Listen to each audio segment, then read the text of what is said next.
पाकीज़ा, तुम्हें कैसे पता चला? मम्मी का फोन आया था सुबह सवेरे। तुम्हारा नंबर किस किस के पास है? मम्मी के पास। और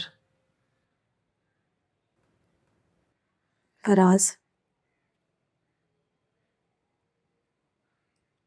पाकीज़ा, तुम्हें ये सिम निकाल के तोड़नी होगी। आज मैं तुम्हें एक नया नंबर भिजवाऊंगी। तुम्हारा नंबर किसी के भी पास नहीं हो सकता। तुम्हारी जान को खतरा है।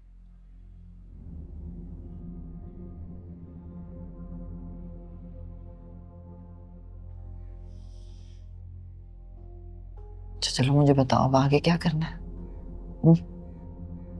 एप्लीकेशन दोगी?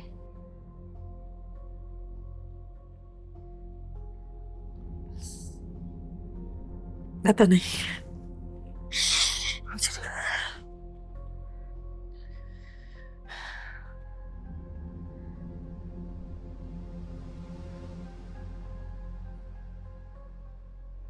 पता नहीं यार, मम्मी तो कुछ बता ही नहीं रही।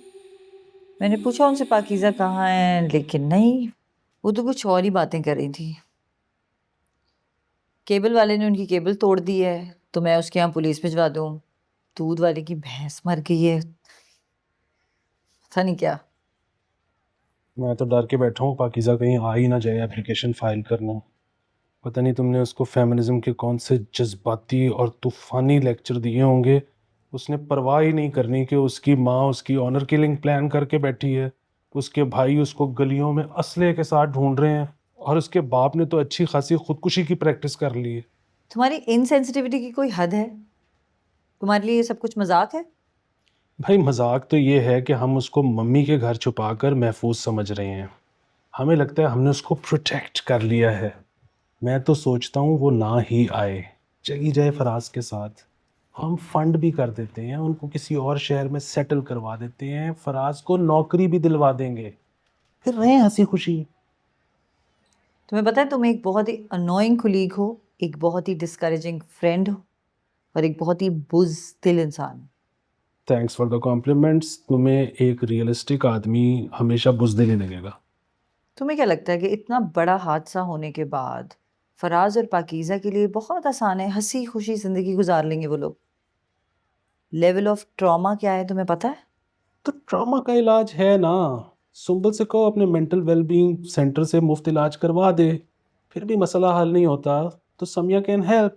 सारा दिन वो डिवोर्स और खुला के केस देखती है। तो फिर तुम अपनी दुकान बंद कर दो ना। अगर आपके पास किसी जुर्म का कानूनी हल नहीं है तो आप जाके कुछ और बेचें, कानून नहीं बेचें। मैं क्या बेचता हूँ, कानून तो बैरिस्टर जुबैर कमाल बेचते हैं। बस अब यहाँ stop. Stooping to low, stop.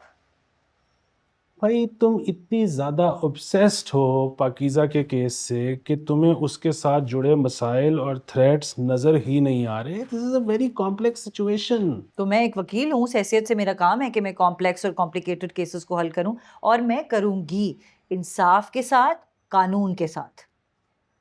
मेरा फिर भी यही ख्याल है कि पाकीज़ा इस केस को परस्यू नहीं करना चाहती, और तुम ज़बरदस्ती उससे ये केस फाइल नहीं करवा सकती। हम्म, मैं जबरदस्ती नहीं कर सकती, लेकिन मैं उसे कायल तो कर सकती हूँ। इतनी बड़ी अंडरटेकिंग के लिए तैयार हो? मेरी छोड़ो, तुम बताओ, तुम तैयार हो?